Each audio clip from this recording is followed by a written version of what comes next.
Sebelum kepastian Presiden kelima RI Megawati Soekarno Putri absen pelantikan Prabowo Gibran esok, tarik ulur rencana pertemuan Megawati dan Prabowo terus mencuat beberapa waktu terakhir.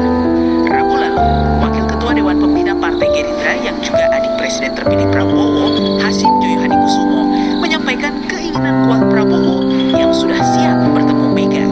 Rencana pertemuan Pak Prabowo sudah menunggu 2 tahun. Terserah Ibu. Sudah ditentukan waktunya. Ya, insya Allah. Berarti Pak Prabowo siap kapan aja ya Pak? Iya, pagi malam. Di tengah maju mundur pertemuan dengan Prabowo, Megawati bersama sejumlah elit PDIP justru menghadiri sidang promosi doktoral Sekjen PDIP Hasto Kristianto di Universitas Indonesia Jumat siang.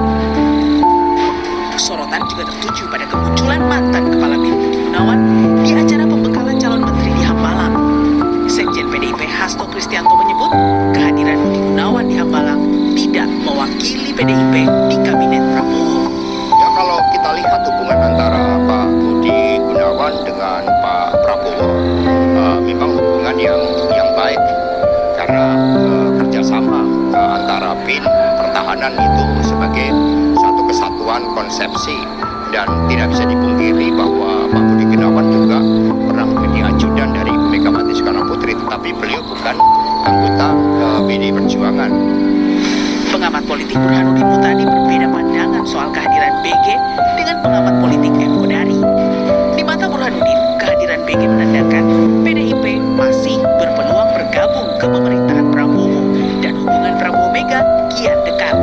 Sementara menurut Kodari, kehadiran BG lebih sebagai representasi informal dan bukan formal dari PDIP. Nah, kalau Pak BG hadir langsung, apalagi mendapatkan posisi di barisan depan, itu menurut saya sudah makin dekat hubungan antara PDI Perjuangan dengan Pak Prabowo, terutama dalam pembentukan kabinet ke depan. Secara apapun itu KTA tidak ada apa-apanya. Ya. Jadi menurut saya Pak BG merepresentasikan bukan sekedar PDI Perjuangan, tetapi lebih sebagai orang yang Ketika BG dinafikan asosiasinya dengan PDI Perjuangan, menurut saya sebetulnya yang sedang dikatakan adalah PDI Perjuangan tidak akan masuk sebagai partai politik secara formal, tetapi ada representasi atau ada orang yang dekat dengan PDI Perjuangan sebagai representasi informal.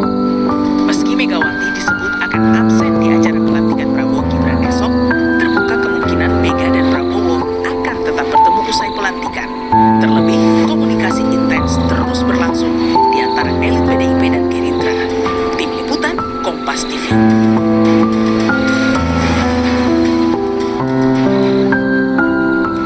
Di tengah tarik ulur rencana pertemuan Prabowo Subianto dan Megawati Soekarno Putri, muncul kabar Mega tidak akan menghadiri pelantikan Presiden dan Wakil Presiden terpilih di parlemen besok.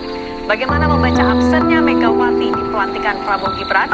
Lalu bagaimana pula peluang PDIP bergabung dengan pemerintahan Prabowo pasca pelantikan? Sudah ada pengamat politik Yunarto Wijaya sudah bergabung bersama kami di Kompas Petang. Mas Toto, selamat petang. Selamat petang. Mas Toto, kalau kita membacanya nih, absennya Megawati Soekarno Putri di pelantikan, ini karena kentalnya pesan keberlanjutan antara Pak Jokowi dan Pak Prabowo, atau ada poin lain yang ada dicermati? Iya, kalau alasan resminya kan karena sakit disampaikan oleh Ketua MPR ya. Walaupun memang jadi pertanyaan kemarin di sidang doktoral Mas Hasto masih hadir. Saya nggak mau berspekulasi tentu saja tentang kesehatan, tapi kalau mau berspekulasi secara politik, saya lebih melihat bahwa memang belum ada sebuah keputusan terkait dengan masuknya PDI Perjuangan ke dalam koalisi Prabowo dan kalau mau berspekulasi lebih lanjut ya memang tetap ada sebuah hambatan kecil secara psikologis bukan dengan Pak Prabowo. Saya melihat tidak ada masalah sama sekali antara Ibu Mega dengan Pak Prabowo, baik dalam konteks sejarah yang memang hubungannya sangat baik atau dalam konteks Pilpres 2024 kemarin. Permasalahan itu kan lebih muncul kepada Mas Gibran yang akan dilantik sebagai Wapres besok dan juga kepada Pak Jokowi yang konteksnya adalah dianggap berkhianat dengan PDI Perjuangan ataupun dalam konteks pengkhianatan terhadap konstitusi. Itu bahasa yang sering kita dengar gitu. Jadi saya sih melihat ya memang bisa juga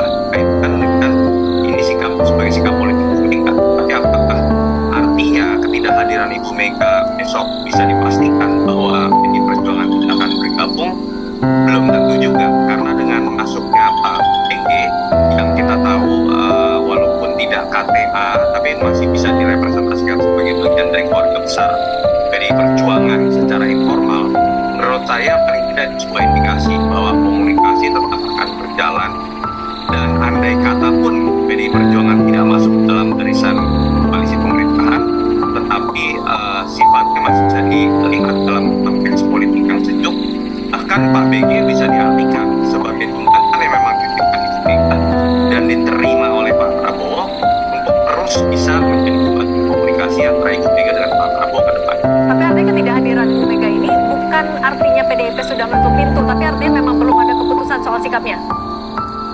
Kalau PDI Perjuangan menutup pintu, apalagi sampai level masih menggunakan alasan untuk mengakui sebuah hasil pemilu ataupun tidak mengakui wakil presiden terpilih, saya pikir pertama Pak Budi Gunawan akan mendapatkan sesuatu izin menjadi bagian dari kabinet Prabowo Gibran. Yang kedua, tidak ada penegasan juga bahwa 110 anggota PDI Perjuangan besok harus hadir. Paling tidak itu yang kita dengar dari penjelasan Ketua MPR. Jadi saya lebih melihat prosesnya belum selesai, belum tertutup, tetapi ada banyak diskusi yang masih harus berlanjut antara Pak Prabowo dengan Ibu Mega, dan Pak BG lah yang ditempatkan sebagai jembatan dan diizinkan masuk dalam kabinet pemerintahan Prabowo